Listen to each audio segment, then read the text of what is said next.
पाकिस्तान को क्या नया शौक लगा है इस्लामिक वर्ल्ड का चीफ बनने का? क्यों वो इस्लामिक वर्ल्ड का चीफ बनना चाहता है? भई उसको किसी ने बनाया है, ओआईसी का चीफ है या किसी ने बोला है कि आप इस्लामिक वर्ल्ड के चीफ बन जाएँ? एक न्यूक्लियर बॉम्ब के साथ आप अपने आप को इस्लामिक वर्ल्ड का चीफ समझने लगे?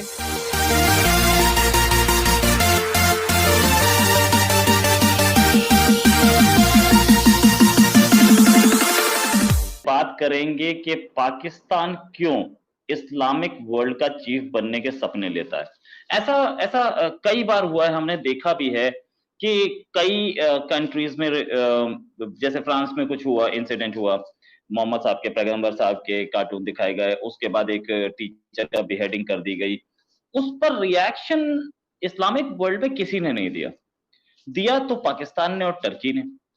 अब क्या पाकिस्तान पूरी वर्ल्ड का, सारे इस्लामिक वर्ल्ड का चीफ है या ओआईसी का चीफ है? और मतलब ये नया शौक कहां से आया पाकिस्तान को? इसी पर बात करेंगे। हमारे साथ है हफ्सा खालिद, सीनियर जर्नलिस्ट हैं, पाकिस्तान से कई चैनल्स में काम कर चुकी हैं, आप लोगों ने बड़ी अच्छी तरह से जानते हैं। हफ्सा जी, पाकिस्तान को क्या नया शौक लगा है इस्लामिक वर्ल्ड का चीफ बनने का? क्यों वो इस्लामिक वर्ल्ड का चीफ बनना चाहता है? भई उसको किसी ने बनाया है, ओआईसी का चीफ है या किसी ने बोला है कि आप इस्लामिक वर्ल्ड के चीफ बन जाएँ? एक न्यूक्लियर बॉम्ब के साथ आप अपने आप को इस्लामिक वर्ल्ड का चीफ समझने लगे, क्यों? देखिए, अभी आपने पहले बात की है कि जब भी किसी भी कंट्री में कोई भी ऐसी चीज़ होती है जो ब्लास्फेमस होती है, तो इमरान खान की अगर आप कभी भी स्पीच सुने, तो वो हर दफ़ा यही बात करते हैं कि मैं आशिक़ रसूल सल्लल्लाहु अलैहि वसल्लम हूँ और इस्लाम के खिलाफ़ वो कभी कोई काम नहीं करते और वो जैसे कि हम सब जानते हैं, वो पाकिस्तान को भी ये कहते हैं कि ये रियासत-ए-मदीना है और जिस तरह इस्लाम के रूल्स के मुताबिक हर चीज़ चलती है, वो उसी तरह हमारे मुल्क को भी लेकर चलना चाहते हैं, इस्लाम की बेसिस पे। और जब भी कोई भी ऐसी चीज़ आती है जहाँ पे हमें लगता है कि मुसलमानों के अगेंस्ट कोई चीज़ जा रही है या हमारे इस्लाम को कहीं पे ट्रिगर किया जा रहा है, तो वो हमेशा अपनी आवाज़ उठाते हैं। जैसे कि अब ब्लास्फेमस एक्ट कहीं पे हो रहा है, तो पाकिस्तान हमेशा अपनी आवाज़ उठाता है कि हम आशिक़ रसूल हैं, आप मुसलमानों को क्यों ट्रिगर कर रहे हैं? और क्या किया जाता है कि ब्लास्फेमस एक्ट तो कर लिए जाते हैं। मोहम्मद सल्लल्लाहु अलैहि वसल्लम के कार्टून्स बना दिए जाते हैं, दैट इज़ ब्लास्फेमस एक्ट, ठीक है? जो चीज़ जायज़ नहीं है, इल्लीगल है। तो हम भी दूसरी कंट्रीज़ को रिक्वेस्ट करते हैं कि आप इस चीज़ को बैन करें, दिस इज़ इल्लीगल, आप मुसलमानों की फीलिंग्स को हर्ट कर रहे हैं, जो कि नहीं करना चाहिए। तो मेरा नहीं ख़्याल कि इसमें पाकिस्तान को कह देना चाहिए कि पाकिस्तान इस्लामिक वर्ल्ड का डॉन बनना चाह रहा है या फिर इस्लामिक वर्ल्ड पे ही अपनी जारादारी कायम करना चाह रहा है, ऐसा बिल्कुल नहीं है। जहाँ पे जो चीज़ गलत होगी, अगर हमारे लीडर उस पे एक्शन ले रहे हैं, दैट मीन्स कि वो इतने स्ट्रॉन्ग हैं कि वो अपनी बात दुनिया के सामने लेकर आ रहे हैं और वो दुनिया से कह रहे हैं कि ये चीज़ गलत है, इसको ये नहीं होनी चाहिए, इस चीज़ को बैन कर देना चाहिए, दूसरे ममालिक को इस्लामोफ़ोबिया नहीं फैलाना चाहिए, तो इसमें तो कोई चीज़ गलत। अच्छा, लेकिन ये मैं बोल रहा हूँ, आपकी ये बात तो सही है कि कोई भी ब्लास्फेमस काम होता है दुनिया में, वो कंडेमेबल है, इसमें कोई शक नहीं। वो इस्लाम के लिए ही नहीं, सारे रिलिजन्स के लिए कंडेमेबल है। बिल्कुल। लेकिन क्या टर्की और पाकिस्तान यही 2 रिएक्ट करेंगे? ईरान भी मुस्लिम कंट्री है, इराक भी Muslim Saudi Arabia, Yemen, Egypt, Libya, किसी और कंट्री ने क्या रिएक्ट नहीं किया? पाकिस्तान ने ही क्यों किया? ऐसा क्यों? मतलब क्या पाकिस्तान ये दिखाना चाह रहा है कि हम अ, बहुत बड़े मुस्लिम हैं या बाकी सारे इंफीरियर मुस्लिम हैं या बाकी सारे रिएक्ट नहीं करते तो हमने ही वो torch bear the flag bearer, torch bearer of Islam, या क्या मतलब, क्या इसका मतलब क्या? पाकिस्तान को ही क्यों? बाकी सब क्यों नहीं?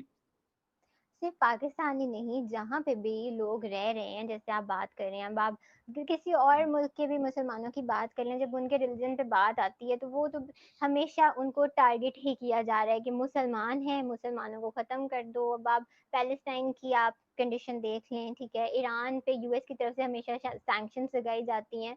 तो आपने कभी क्या ये चीज़ नोट की है कि हमेशा मुस्लिम जो कंट्रीज़ हैं, उनको ही हम हर बार क्यों टारगेट पे रखते हैं? हमारी वेस्टर्न जो गवर्नमेंट्स हैं, वेस्टर्न कंट्रीज़ हैं, वो सिर्फ़ मुसलमान कंट्रीज़ को ही क्यों टारगेट करती हैं? हमेशा ईरान उनके टारगेट पे होता है, वो कभी पाकिस्तान के अगेंस्ट हो जाते हैं कि पाक क्यों? आखिर सिर्फ़ इस वजह से कि ये कंट्रीज़ मुस्लिम कंट्रीज़ हैं और मुसलमान अगर कोई बात करते हैं, इमरान खान भी अगर कोई बात कर रहे हैं, तो that means that he is strong enough कि वो अपनी बात दूसरे ममालिक के सामने रखेंगे। ये बात सिर्फ यही नहीं कि सिर्फ टर्की और पाकिस्तान ही अपने पॉइंट्स को सामने रख रहे हैं और टर्की और पाकिस्तान ही कहता है कि मुसलमानों के लिए जो भी ये सारी चीज़ें की जा रही हैं, सिर्फ वही इस पे एक्शन लेते हैं, बाकी ममालिक भी लेते हैं। पर उनके आप खुद के भी आप देखें कि उनको हमेशा कितना दबाने की कोशिश की जाती है। जैसे मैंने ईरान की बात की है, तो ईरान के ऊपर कितनी ज़्यादा सैंक्शंस पे सैंक्शंस हुँ, उनको इस चीज़ में दबा दिया जाता है कि वो बेचारा उन चीज़ों में फँसता जाता है, जबकि वो एक स्टैंड लेना चाहता है मुसलमानों के लिए, पर वो ले नहीं पाता क्योंकि वो बाकी कंट्रीज़ वेस्टर्न कंट्रीज़ ने उनको इस हद तक दबा दिया हुआ है कि जब वो कोई बात करने लग जाता है तो उनकी कोई अपनी प्रॉब्लम्स अराइज़ हो जाती हैं और वो बात जो वो एक्चुअल करना चाहते हैं वो उसमें रह जाती है बीच में और दूसरा इश्यू सामने रेज़ हो जाता है। अब जब हुँ, पाकिस्तान की बात आती है, तो इमरान खान हमेशा आप यूएन की उनकी स्पीच देख लें, आप कहीं पे भी उनकी किसी भी जगह पे उनकी स्पीच देख लें, वो अपनी बात जब भी करते हैं, वो एक ही बात करते हैं कि Pakistan is an Islamic state और वो सिर्फ़ पाकिस्तान के मुसलमानों के लिए बात नहीं करते, वो पूरी दुनिया के मुसलमानों के लिए बात करते हैं। पूरी दुनिया में जो चीज़ गलत की जा रही है, वो उसके हवाले से बात करते हैं। वो ब्लास्फेमी का जहाँ पे भी आप जैसे अभी हमने पहले शुरू बात की है कि कार्टून्स बनाए गए और अभी भी ख़ैर हुँ, बनाए जाते हैं, तो इमरान खान उसके अगेंस्ट खड़े होते हैं क्योंकि ये फीलिंग्स को हर्ट करता है, मुसलमानों की फीलिंग्स को हर्ट करता है और सिर्फ़ पाकिस्तान और टर्की या सऊदी अरेबिया हुँ, सिर्फ इन्हीं ममालिक को नहीं, बाकी भी जो वहाँ पे लोग हैं, उनकी भी फीलिंग्स को हर्ट करता है। बस बात ये है कि जब दूसरी कंट्रीज़ वेस्टर्न कंट्रीज़ जब हमारी मुस्लिम कंट्रीज़ को दबा दी जाती हैं, जब वो अपनी बात हुँ, आगे रखते हैं, आप उनके ऊपर और प्रॉब्लम्स, उनके और इश्यूज़ को अराइज़ कर देते हैं। तो फिर वो बात तो हुँ, ज़ाहिर है वो दब जाती है, जो वो कहना चाहते हैं। हुँ, हालाँकि वो कई बार अपनी स्पीचेज़ में या बाकी चीज़ों में भी अपनी राय का इज़हार करते हैं, लेकिन वो इतनी प्रोमिनेंट मैं एग्री करती हूँ कि नहीं हो पाती हैं, तो वो सिर्फ़ नज़र ये आता है कि सिर्फ़ टर्की और पाकिस्तान सिर्फ़ यही 2 मुस्लिम कंट्रीज़ हैं जिनको ज़्यादा अपनी बात को ज़ाहिर करने का शौक चढ़ा हुआ है, ऐसा बिल्कुल नहीं है बात। नहीं बटन अगर आप सैंक्शंस की बात करें तो नॉर्थ कोरिया पे सैंक्शंस लगे, हुँ, वेनेजुएला पे लगे, क्यूबा पे लगे और 10 कंट्रीज पे लगे। तो सारे के सारे तो मुस्लिम कंट्रीज नहीं थे। अब एक ईरान पे सैंक्शंस लगे तो आप मुस्लिम कंट्री बोल रहे हैं। ये एक एक एक तरीके का इस्लामोफोबिया क्या मुस्लिम कंट्रीज के अंदर से नहीं प्रोजेक्ट किया जाता। मतलब मुस्लिम कंट्रीज अभी सैंक्शन सब पे लगते हैं, सैंक्शन सब पे लग चुके हैं।